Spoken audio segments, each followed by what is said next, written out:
Halo, halo, apa kabar Anda semua? Semoga selalu dalam keadaan sehat walafiat. Hari ini tanggal 6 Juni 2023, ini bertepatan dengan hari ulang tahun Bung Karno dan saya akan mencoba mengajak Anda untuk ngobrol dan Bung Rocky ini lagi di jalan ini. Halo Bung Rocky, salam Pancasila.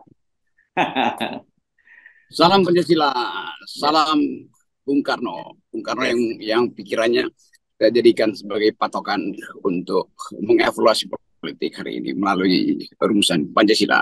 yes.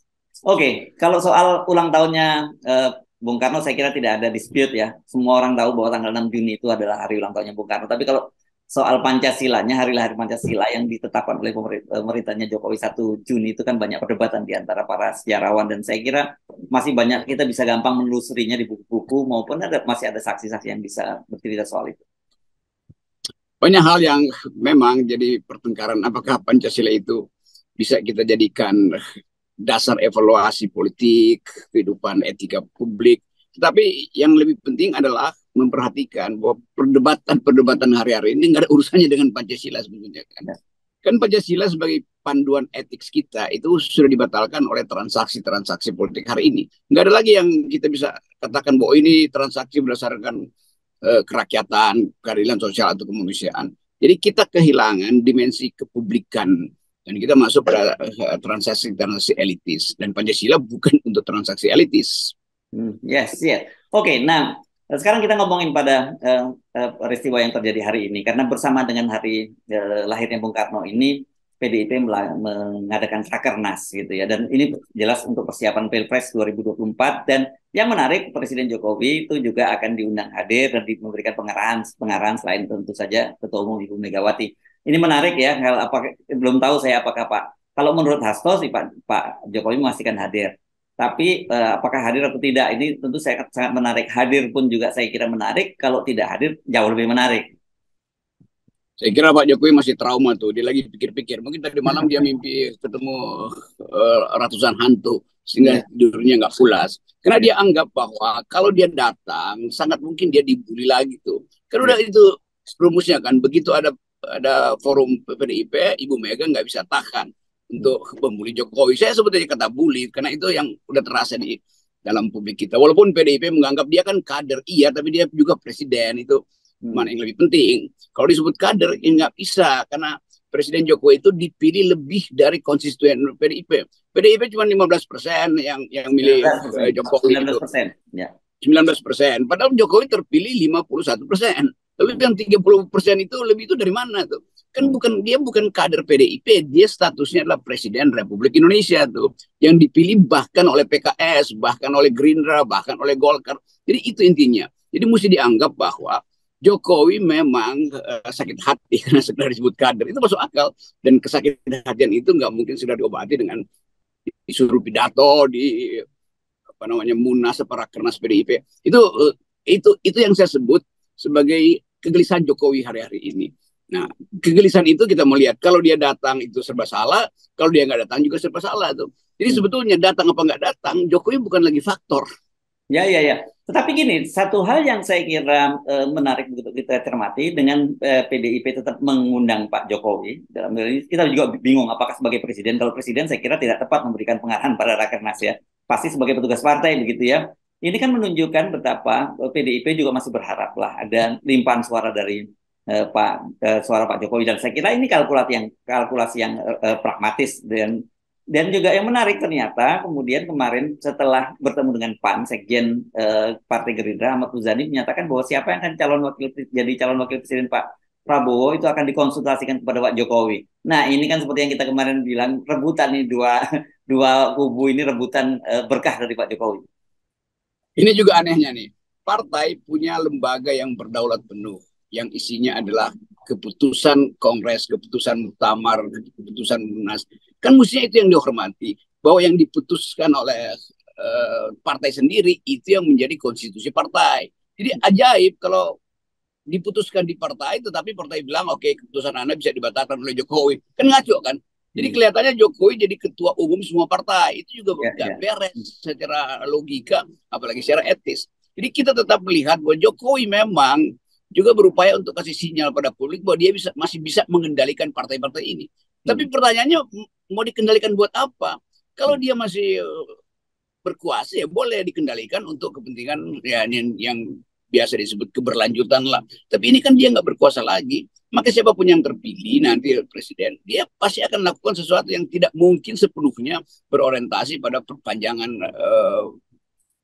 program-program Jokowi. Jadi satu hal yang kita tengok dengan jernih hari ini yaitu pragmatisme in optima forma atau dalam bentuk yang paling ngaco sebetulnya. Ya, ya.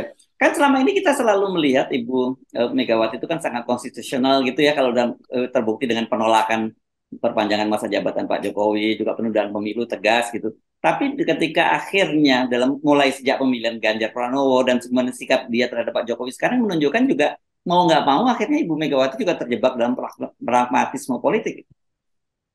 Ya dulu saya sebut ini tukar tambah antar calo sebetulnya. Kata lain dari pragmatisme sebenarnya adalah calo tuh. Karena bukan dalam pengertian filosofi ya. Kan kita sebut pragmatisme itu di dalam filsafat artinya upaya terakhir setelah semua upaya dijalankan. Kalau ini dari awal nggak ada upaya, hanya nunggu momentum. Jadi pragmatisme yang buruk itu artinya percaloan. Itu dasarnya tuh. Nah, kalau kita lihat per hari ini, siapa yang punya kepastian untuk memenangkan pemilu? Nggak ada. Bukan soal elektabilitasnya, Prabowo elektabilitas Ganjar, bukan. Pasangan cawapresnya itu yang diatur oleh konstitusi. Mau Anda 70% elektabilitas, kalau cawapresnya nggak ada, ya nggak bisa ikut pemilu kan.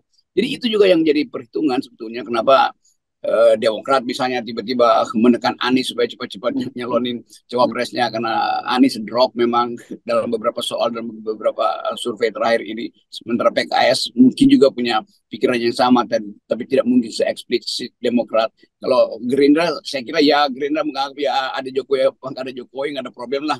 Tapi kalau ada tambahan bagus juga. Yang penting Jokowi tidak menghalangi Prabowo. Kira-kira itu kan. Maka Prabowo mungkin kasih sinyal ya ini tinggal soal wakil presiden sebetulnya itu gampang. Tetapi PDIP jadi masalah tuh. Karena juga survei terhadap Ganjar drop terus kan.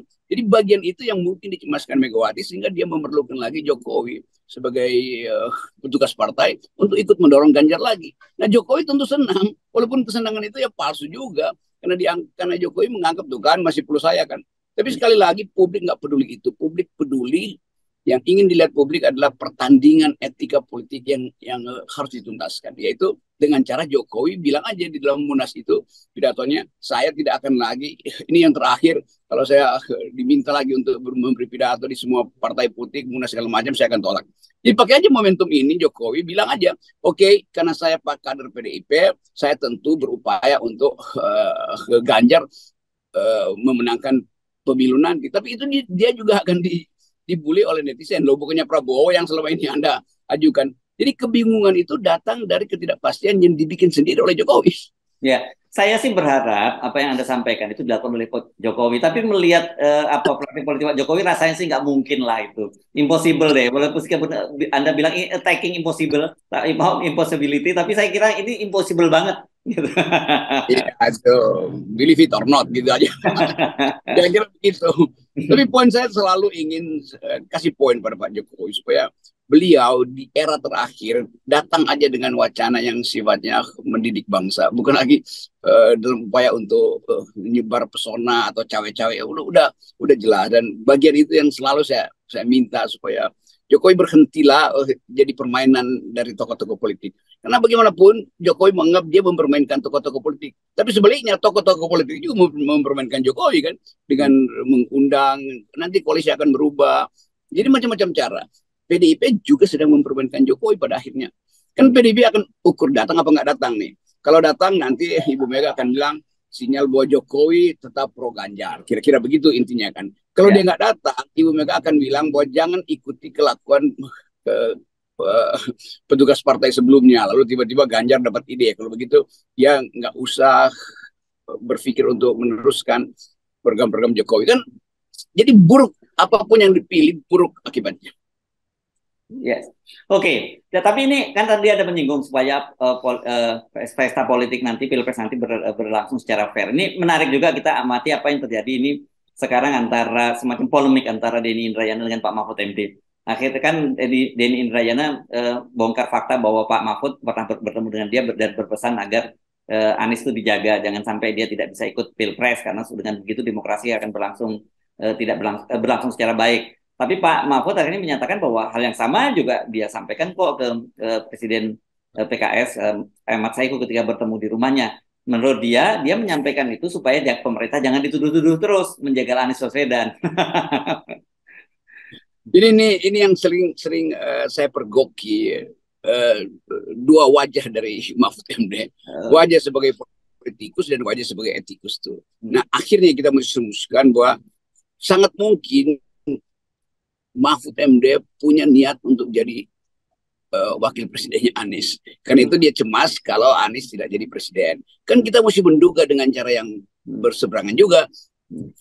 Cara membaca Saudara Mahfud MD ini kan. Jadi mungkin Denny Indrayana juga akan bilang, ya sebetulnya satu waktu mungkin dia bilang, bahkan bukan sekedar menyuruh supaya Anies nyapres, Mahfud MD juga meminta supaya namanya mulai diajukan sebagai calon wakil presiden Anies. Kalau itu kita buka misalnya, ini saya cuma bikin hipotesis saja, bahwa sangat mungkin memang keinginan Mahfud adalah menempel pada Anies. Jadi kalau Pak Mahfud bikin analisa, saya juga bisa bikin counter analysis terhadap soal itu.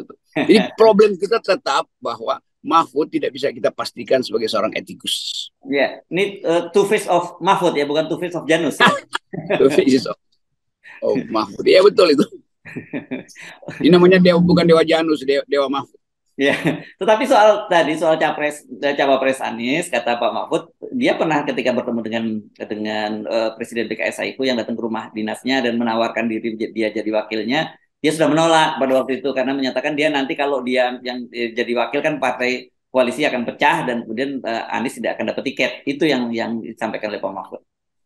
Iya, karena dia tahu juga mungkin jebakan juga buat dia oleh PKS kan. Gampang aja. Jadi di antara para pragmatis hari-hari ini kita mesti lakukan analisis yang 2-3 langkah ke belakang, bukan 2-3 ke depan. Jadi tetap Mahfud sebagai seorang tokoh politik punya niat untuk masuk di dalam putaran elit politik, yaitu paling dia udah pernah beberapa kali jadi menteri, maka tentu ambisinya meningkat lagi kan jadi presiden. Memang saya justru yang memulai supaya Mahfud jadi presiden, saya yang promosiin dia kok di mana-mana tapi dengan kalkulasi bahwa dia berhenti jadi antara whistleblower keadaan istana tapi sekaligus mencari sensasi di masyarakat sipil. Bilang aja saya mau jadi presiden, tolong masyarakat sipil uji saya. Kalau itu dilakukan, kita calonin dia sebagai calon independen bahkan. Ya.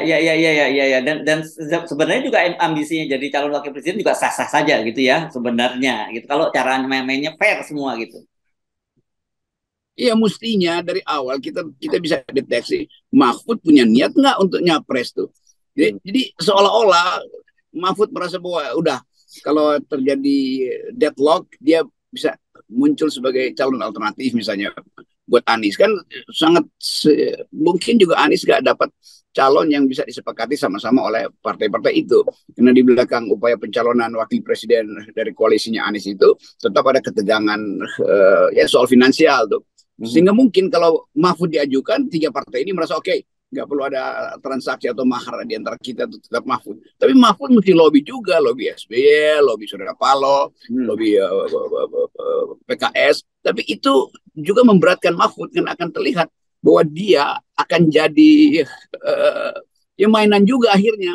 Dan dia berhitung kalau itu nggak terjadi, ya bahaya buat dia.